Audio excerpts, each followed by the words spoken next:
So the title I wanted to talk about is Don't Be a Jerk. So reviewing code like your mom is the author. And hopefully, for the sake of this talk, everybody likes their mom at least a little bit. So this is going to be like a little bit more of a soft, tech talk, kind of talking about the other side. So after you actually program something, how it actually gets into production in a bigger company usually. Smaller companies usually you just merge right to master, keep going, fix bugs later. So as I said, my name is Tyler. I write software and I conduct a lot of code reviews in my job. I work at Innova. Innova writes mostly in Ruby and Go, but my first love is PHP, so I continue to write a lot of PHP. But while at Innova, I learned a lot about code reviews, and I've found a lot of bad reviews and I've been given a lot of bad reviews. So I thought this kind of sucks. We should maybe fix it. So taking a little initiative, I now lead some groups that review a bunch of code for everybody who we onboard at Innova. You can find me there. I tweet about some stupid stuff sometimes. So, like I said, the talk is about how to review code and not look like an asshole. So that's the biggest takeaway is I want to show you what a bad review looks like and then how to maybe make a better choice when you're reviewing someone's code. So like I said, at Innova, we've hired over 50 engineers in the last 12 months. It's probably been closer to 60 or 70 people. We have about 200 people in tech, so we have people transferring into different places from different departments into the tech industry.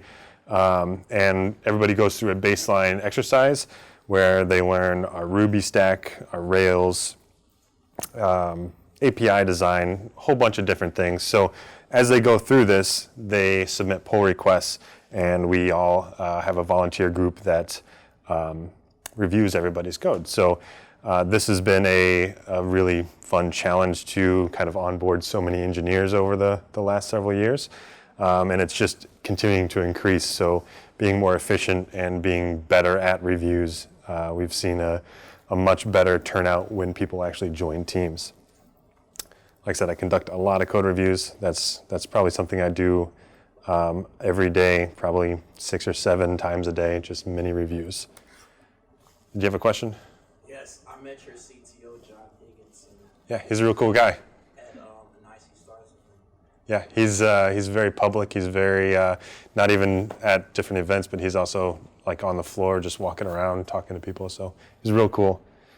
So what is the purpose of a code review? So I kind of looked at all the things that I consider the purpose of code reviews, and then I also saw on Caxi's GitHub page there's like a write-up, a markdown of a bunch of information too. Too bad I already put together my thing, otherwise I would have looked really cool. So bugs, so one of the biggest things is you don't want to release bugs into production. So oftentimes in a code review you'll see maybe something that doesn't look right and you kind of follow it along and maybe it's a bug.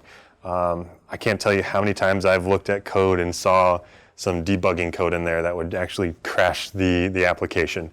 And they were thinking it's ready to go to production. So obviously bugs is one of the top things that we want to look for in a code review. Test coverage, this is something that doesn't often get talked about, but when you have a pull request, you want to see that you have the proper test coverage for all of your new features and new code you're writing. Or if you're eliminating something, making sure you're eliminating those tests as well. Completeness, so this is something that at larger companies like Innova, we have product managers that are writing up stories of this is what we want to do, and if someone submits a pull request, you should check to see that it hits all the points on that pull request for the story. Style and naming, this is something I'm kind of more nitpicky about. I want to be able to read something and really understand what it's doing, and if it has a bunch of acronyms and stuff in the method names, I'm not going to really understand what it's doing, and I'm going to have to spend more time to understand what the code is doing.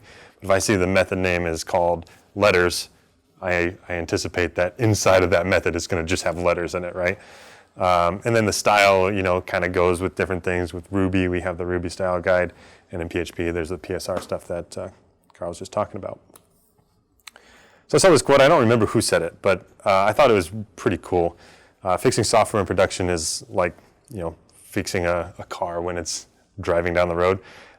So I don't know how many of you have ever had a bug in production that just kind of crippled everything and everybody stopped what they're doing to try to figure out what's happening.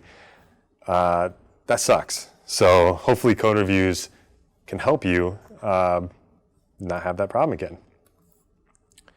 So that's great, all these things, but what's in it for you, the engineer? Mentorship. This is something that I have all these people who are, volunteering, but they really are interested in mentoring new engineers or new to the language engineers. So like I said, we onboard everybody onto Ruby, and their backgrounds are all over the place. Some of them are embedded people, some of them come from Java, PHP like me. So mentoring and really helping people learn, that's a really big thing. And at most places, you can kind of see that as a career growth opportunity as well. Learning, so this is something that I really enjoy about code reviews. I don't know everything, and I freely admit that every single day. I tell everybody I know I don't know anything about anything, so I'm going to learn about it. And reviewing code has really helped me learn the language of Ruby, helped me learn PHP when I was reviewing code in PHP. Helps me learn Go, and I'm writing a lot of Go now. So really just reviewing code, I can see how other people are doing it, and that helps me learn. So I think that that's probably one of the most beneficial parts for me reviewing. And then ownership. So this is something big that a lot of larger companies will also face, is if one person is doing one thing and they're releasing their own code, the next person doesn't know what that code is doing and they don't understand what it's doing, and maybe there's a bug in that, or they're trying to introduce something that kind of overlaps. Ownership will help merge all that together. Now you're reviewing the code and they're reviewing different code, so now everybody has a pretty good understanding of most of the code base. There's still going to be some gaps, I think. But ultimately, we don't want to release any more bugs into production. That's a bummer. There's a lot of bugs on the guy's face there, on Homer. So let's take a look at some code. I built this really cool website. It's probably the best website you're going to see all day. And it doesn't have SSL. I know. I'll fix it later. Blastoff.tech, you can go there. So please review my code. Putting code out there maybe kind of feels vulnerable. That can happen. But if you get bad reviews, you're probably less likely to start putting more code out. Probably less likely wanting to contribute to the community. And you're probably just going to work in your own personal repos and not do anything, just on the side. So I wrote this awesome PR. It's PR number 1. And I feel real good about it. So this is in Laravel, so it's real simple. I just want to be able to, consume the API that shows me the 5 most recent launches, rocket launches that are coming up, and I feel pretty good about this. So I put it up there and asked my friend Shara to review it. She's back there, so she's not really mean, but I asked her to be mean for this reason. So the reviewers come along and they stop all the fun. I thought, this is going to be an easy thing. I'm going to get it out there. It's going to be good. I could watch that all day. That's how code reviews can feel. So Shar reviewed this, and she was really mean to me. And I kind of didn't want to, fix it or do anything ever again. Specifically this last one, get better at formatting your code. Damn. I mean, it's not that bad. Oh, I guess it is, but, so that was pretty mean.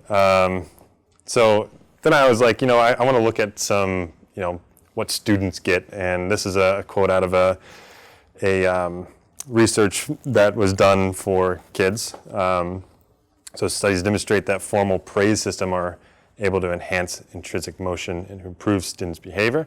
So this is really cool because, I've noticed this as well. When you introduce a little bit more of a nice tone in your reviews, you're going to get a better output from people willing to change and willing to learn.